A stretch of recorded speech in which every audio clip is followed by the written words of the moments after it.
प्रतिभा जैन सिंगोली से महाराज श्री के नमोस्तु।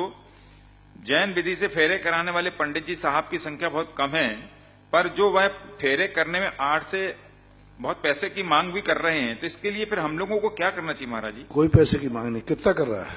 8 से 10,000 रुपए मांग रहे हैं। हाँ, तो तुम्हारे लाखों रुपया तो शादियों में खर्च कर रहे हैं आप लोग। वो कह रहे 3,000 रुपए में एक ब्राह्मण पंडित मिल रहा है। 3,000 ब्राह्मण पंडित मिल जाता तो ब्राह्मण के अनुसार करोगे तो वो जैन दर्शन के अनुसार नहीं कराएगा। ऐसी बात नहीं, कोई परिस्थिति होगी, कोई कम वाले भी मिलते हैं, सब प्रकार के कर रहे हैं, उनकी आजीविका वही है। देखो फिर आप लोगों ने, कई लोग कहते महाराज जी हमें प्रोशन पंडित करने वाले नहीं मिलते। कोई पंडित अपने बेटे को पंडित नहीं बनाता है, इसलिए नहीं बनाता। एक डॉक्टर अपने बेटे को डॉक्टर बनाता है, इंजीनियर अपने बेटे को इंजीनियर बनाता है, लेकिन कोई पंडित अपने बेटे को पंडित नहीं बनाता। क्यों? डॉक्टर अपने बेटे को डॉक्टर बनाता है, वो जानता है डॉक्टर बनने में बहुत सुख है। पंडित क्यों नहीं बनाता? तो पंडितों से मैंने पूछा, बोले महाराज जी मैं तो नहीं बनाऊंगा, क्योंकि पंडिताई के दुख हमने भोग लिए। इधर पैसे लो तो कहते हैं पंडित होके पैसा ले रहा है, उधर बाल बच्चों को क्या खिलाएं पिलाएं बताओ। बीमार हो जाए तो कहां से पैसा लाएं?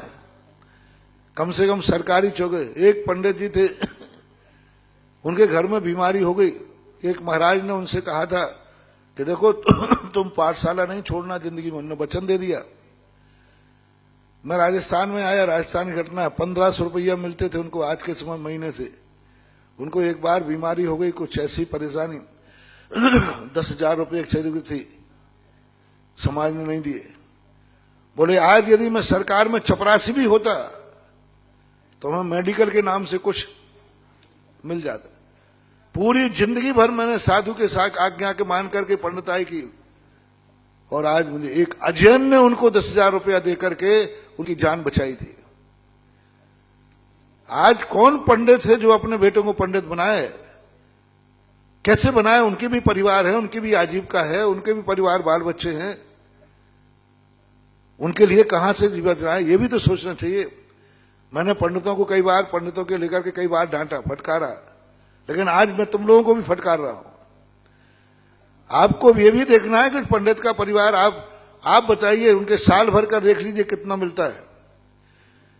एक 10-10, 20-20 साल के पंडित हैं, आज अपना एक मकान नहीं खरीद पा रहे। हमारे पर्सन आ रहा है उसको, अभी जितेंद्र बाबू आए, इतने सालों से पंडिताई कर रहा है, आज मकान लेने में उसको पसीना आ रहा है। और यदि मान लो सरकारी नौकरी में छपरासी भी होता ना तो अभी तक झोपड़ी ले लेता। एक छोटा सा मास्टर होता तो भी झोपड़ी ले लेता है। ऐसा नहीं करो। और देखो उनका भी, देखो उनकी भी आजीविका देखो। अरे 10 लाख क्षण पर मैं आया, 10-25 हजार 50 हजार ले भी गया, साल भर का गुजारा कैसे चलाएगा वो? आप उतना करके देखिए।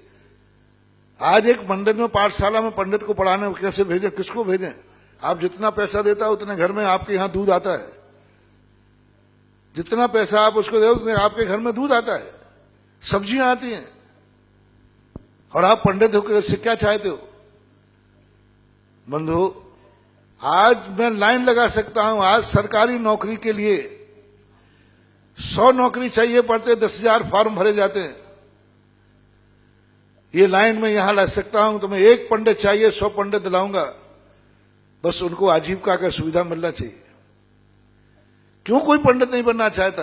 100 पंडित चाहिए, हमारे पास 10 हैं, और 100 चपरासी चाहिए, और 1,000 चपरासियों के फार्म भरे जा रहे हैं। चपरासी के 100 चपरासी चाहिए, और फार्म कितने आए? 1,000।